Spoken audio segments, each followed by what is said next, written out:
किसान है नौर बादरा और पल्लू बेसिकली हनुमानगढ़ जिले में सबसे ज्यादा क्लेम लेने वाला क्षेत्र है। क्लेम में मिलने वाला क्षेत्र भी नौर बादरा और पल्लू ही है। इस पूरे क्षेत्र के अंदर तीनों जगह महापंचायतें हुई है, हजारों लोग महापंचायत में आए और ये लोगों का आना ये साबित करता है कि लोगों के अंदर गुस्सा है और अभी तक जो लोग समझे नहीं है इस बात को, धीरे धीरे लोगों के समझ में आ रहा है कि ये बीमे की जो योजना है इसको खत्म करने का प्लान है। स्मार्ट सैंपलिंग से अगर होगा तो आपने एक क्लेम देखा है 120 करोड़ रुपए बना है रबी 2023-24 का, अब खरीफ का बनेगा तो ये हालात खरीफ की होगी, फिर यही हालात अब अगर हो जाएगी तो फिर ये लास्ट में जाकर के 15-20 करोड़ पर आ जाएगा जिले का, वो ऊंट के मुंह में जीरे के समान है। ये योजना को खत्म करने का स्मार्ट सैंपलिंग तरीका है, इस योजना को बर्बाद करना चाहते हैं। केंद्र सरकार की कंपनियों को छूट है, जहां क्लेम बन जाता है वहां कंपनियां लगा देती है ऑब्जेक्शन। अब जब ऑब्जेक्शन के लिए लोग लड़ने लग गए, सड़क पर खड़े हो जाते थे, रोड जाम कर देते थे लोगों के मूवमेंट के कारण, पिछली बार रबी 2022 का खरीफ 2021 का जिन जिन पटवार मंडलों में ऑब्जेक्शन था लोगों ने लड़कर के ऑब्जेक्शन तोड़वा लिया, बीमा कंपनी को आखिर में पैसा है जो किसान के खाते में डालना पड़ा।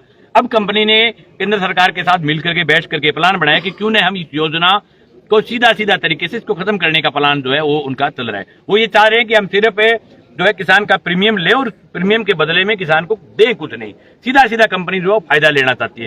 राजस्थान के अंदर हनुमानगढ़ और चूरू दो ही ऐसे जिले हैं, दो जिले ये जो बाकी जिलों से जो लेते हैं प्रीमियम, उस प्रीमियम का क्लेम के बदले कुछ पैसा मिलता है। बाकी तो 5-7 हजार करोड़ रुपए लूट करके राजस्थान से लेकर के कंपनी आए साल जाती है।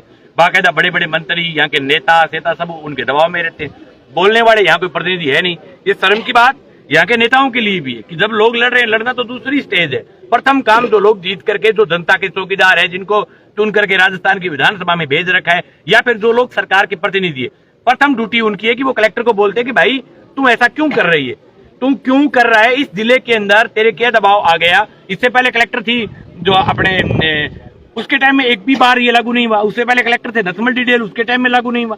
इस कलेक्टर की इतनी क्या प्रॉब्लम आ गई। और फिर राजस्थान में पहला जिला ही है हनुमानगढ़ जहां 2 क्रॉप कटिंग हो चुकी है। अभी कलेक्टर ने आयुक्त को कहकर के एक आदेश और जारी करवाए अपनी खाल बचाने के लिए कि ये आरोप नहीं लगे कि सिर्फ ये एक ही जिले के अंदर है। अभी उन्होंने एक नया आदेश जारी करवाया, उसके अंदर चूरू का नाम भी दिया, गंगानगर का नाम भी दिया, कुछ ऐसे जिलों का दिया जहां क्लेम बनता नहीं। उनका नाम का एक परसों 3-4 दिन पहले 2023 के कोई आदेश का नाम लेकर के, ये बड़ी शर्म की बात है कि 2023 में कोई मीटिंग और कोई आदेश हो 2025 में लागू कैसे हो। 2023 का आदेश तो 23 में लागू होगा भाई, 25 में कैसे लागू हो जाएगा। तो ऐसे फर्जी आदेश लेकर के अब घूम रहे हैं। हमारी खुली लड़ाई है सरकार के साथ। और 10 तारीख को नौर में बीच का सेंटर है, पल्लू के लिए भी बीच का सेंटर है, भादरा के लिए भी बीच का सेंटर है, इसलिए हमने नौर को तय किए बीच के सेंटर पर इकट्ठे होंगे और जब तक तहसील कार्यालय के आगे रहेंगे जब तक सरकार इस स्मार्ट सैंपलिंग के फैसले को वापस लेगी। मंगेश जी, नहरी पानी के साथ के रेगुलेशन के साथ भी छेड़छाड़ हो रही है, तो नहरी पानी है ही नहीं। हालात ये है, गंगानगर और हनुमानगढ़ दोनों जिले के लोग सड़कों पर है, सब जगह लोग लड़ रहे हैं। इंदिरा गांधी का लोग जो है वो उन्होंने रावड़ा गढ़साना से आंदोलन की शुरुआत की, 3 दिन तक नेशनल हाईवे जाम रहा, कोई प्रशासनिक व्यवस्था नहीं, कोई संभालने वाला नहीं, कोई अधिकारी नहीं। उसके बाद में जो है भाखड़ा के किसान 20,000 काश्तकारों ने कलेक्ट्रेट को घेरा, कलेक्टर ने दबाव में रात को कह दिया कि डैम खाली है फिर भी मैं एक पानी दूंगा, उसके बाद पानी नहीं दिया। और यही हालात अमर सिंह ब्रांच की, सिद्धमुख की, नौर फीडर की, हमारी तीनों नहरों की ये हालात है, बहुत बुरे हालात है। एक पानी के लिए किसान की जो फसल है वो पूरे इलाके में जल रही है। आप दिनों दिन प्रशासन के लिए सिरदर्द बनते जा रहे हैं, ऐसा प्रशासन कह रहा है। और प्रशासन को कंपनियां कह रही है, जो लोन कंपनियां, जो ऋण देने वाली कंपनियां हैं, वो कह रहे हैं कि मंगेज अब हमारे लिए एक प्रकार से दुश्मन का काम कर रहा है और उनके खिलाफ एक्शन लिया जाए। आपके खिलाफ FIR दर्ज की जा रही है, कानूनी कार्रवाई की बात हो रही है, क्या कहेंगे इसको लेकर? मंगेश तो कुछ छुप करके तो बैठा नहीं है, प्रशासन से खुली छूट है। ये पुलिस खड़ी है यार, यहाँ मंगेश खड़ा है, न मेरे पास कोई गनमैन है न कोई गार्ड है, तो पुलिस से निवेदन है मंगेश को पकड़ ले। इतना आसान नहीं, हम जनता के मुद्दों के लिए लड़ रहे हैं। कोई भी जनप्रतिनिधि जो जनता का नेता होता है उसकी ड्यूटी होती है कि जहां भी जनता के हकों पर कुठारा गा तो वहां लड़े।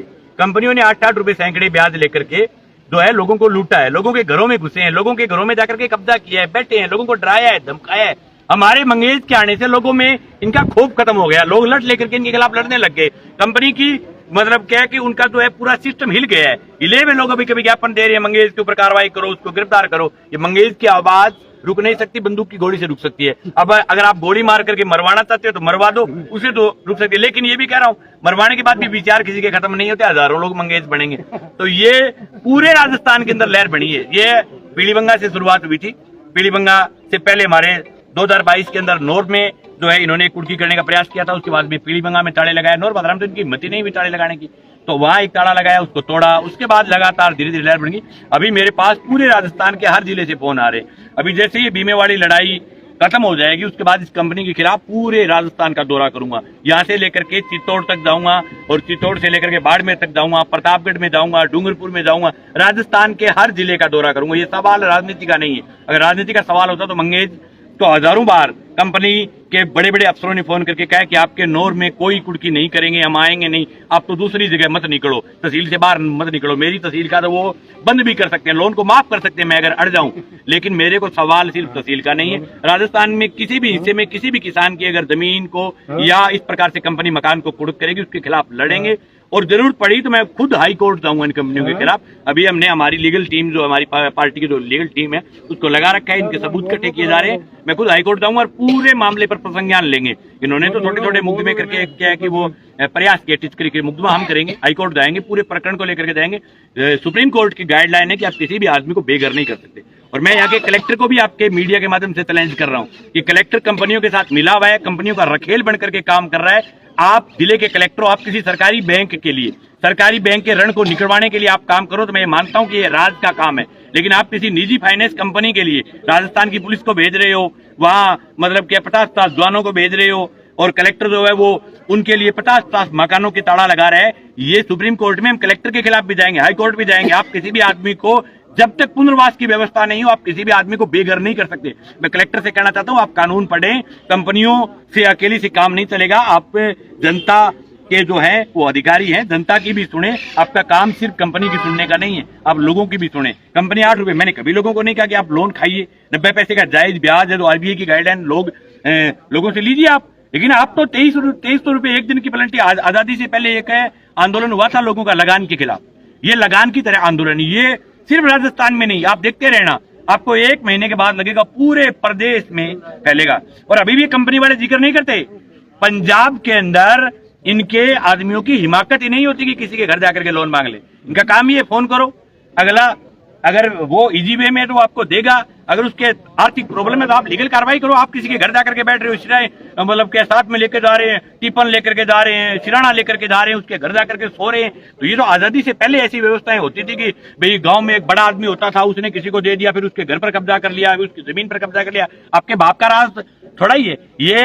हिंदुस्तान जो है वो स्वतंत्र देश है, इसके अंदर आप अगर कह रहे हो कि जो आपने लोन लोगों को दिया, लोगों ने लिया क्यों? इनकी कंपनियों के लोगों को टारगेट मिलता है कि आप 35 लाख का लोन महीने में दीजिए तब आपको 20,000 रुपए की तनख्वाह मिलेगी। इनको टारगेट मिलता है आप 70 लाख का लोन कीजिए तब आपको 20,000 रुपए तनख्वाह मिलेगी। जब इनका टारगेट पूरा करने के लिए ये भोले भाले लोगों को, जो अनपढ़ होते हैं, जो पढ़े लिखे नहीं होते, उनको फंसाते हैं। इंग्लिश में इनकी पूरी की पूरी किताब बनी हुई है, उसके ऊपर फर्जी साइन करवाते हैं, इनके ऊपर 420 के मुकदमे करवाएंगे सब जगह। और ये जहां भी फर्जी कंपनी के लोग दिखे, मेरा खुला ऐलान है कि गांव के अंदर ऐसे लोगों के खिलाफ कार्रवाई करें। और कुछ लोग ये भी कह रहे हैं कि हम जो कंपनियों में जो काम करने वाले जो नौजवान है, जो हमारे क्षेत्र के, हमारी उनके साथ लड़ाई नहीं है, हमारी लड़ाई कंपनी के डायरेक्टर के साथ है, कंपनी की नीतियों के साथ। लेकिन वो पार्टी बन रहे थे, 3-4 दिन पहले एक ज्ञापन दिया और उस ज्ञापन के ऊपर ये पूरा साइन करके नाम नहीं लिख पाई। ये जो है ये मंगेश चौधरी के नाम का खोफ। इनकी ये हिम्मत नहीं भी कि उस ज्ञापन के नीचे ये लिख दे कि मैं फलाना राम कंपनी की इस पद पर और मेरे ये मोबाइल नंबर है। तो ये क्या मंगेश चौधरी का मुकाबला करेंगे जो ज्ञापन पर साइन नहीं कर सकते और कह रहे हैं मंगेश का मुकाबला कर लें, आपसे नहीं होगा। और जो नौजवान है, जो नौकरी करें, उनसे मेरा निवेदन है कि आप जो है आप ऐसी कंपनियों की, ऐसे दलालों को छोड़ करके कोई अच्छी नौकरी करें जिससे गरीब लोगों की हाय लगेगी। ऐसी नौकरी जिस 20-30 हजार रुपए के लिए आप किसी गरीब, कोई फांसी के फंदे पर चूम रहा है, कोई बेचारा मर रहा है, कोई आदमी अपनी पत्नी के जो है वो अपने जेवर बेच करके पैसा दे रहा है, ऐसी नौकरी का आप छोड़िए। नौकरियां देश में और बहुत है, रोजगार की कमी नहीं है, दूसरे रोजगार करें। हालांकि ये जरूर है कि केंद्र सरकार की और राज्य सरकार की कमी के कारण गवर्नमेंट रोजगारों की देश के अंदर प्रॉब्लम। तो नौजवानों के साथ हमारी कोई लड़ाई नहीं, लेकिन फिर भी अगर नौजवान पार्टी बनना चाहते हैं तो मुझे ये भी पता है कि उनके नौजवान हमें आकर के बताते हैं जो नौकरी छोड़ दी, जिनका जमीर जाग गया। मेरी फेसबुक के नीचे सैकड़ों नौजवान लिखते हैं जो नौकरियां छोड़ चुके हैं, वो कहते हैं भाई साहब बहुत लूट है, हमारा जमीर जाग गया इसलिए हमने छोड़ दी। फिर भी अगर कंपनियों के नौजवान अगर पार्टी बनना चाहते हैं तो मेरा उनसे निवेदन है कि मित्रों, पार्टी बनने का आप प्रयास नहीं करो, हमारी कंपनी के साथ लड़ाई। जो कंपनी जिसके पास, जो इस आईयू फाइनेंस का जो मालिक है, जो 1500 रुपए के मोटरसाइकिलों का लोन करता था एक छोटी सी दुकान के अंदर, और आज वो 1 लाख करोड़ रुपए का मालिक है। उसने स्विस बैंक से थोड़ा बहुत कर्जा लेकर के 50 पैसे 25 पैसे ब्याज पर, और यहाँ के काश्तकारों को 8-8 रुपए सैकड़े, 7-7 रुपए सैकड़े पैसा दिए। लोगों ने 6 लाख का लोन लेकर के 15-15 लाख भर दिया, फिर भी उसके मकानों को कुड़क कर रहे हैं। इनका कतई लक्ष्य नहीं है किस्तें लेना, इनका उसके मकान को कुड़क करने का उनका लक्ष्य होता है। यानी लोन देने से पहले ये तो देखना चाहिए इनकम ऑफ सोर्स क्या है। आप किसी को लोन दे रहे हो, सरकारी बैंकें ये देखती है कि ये वापस चुकाएगा, इनकम ऑफ सोर्स क्या है।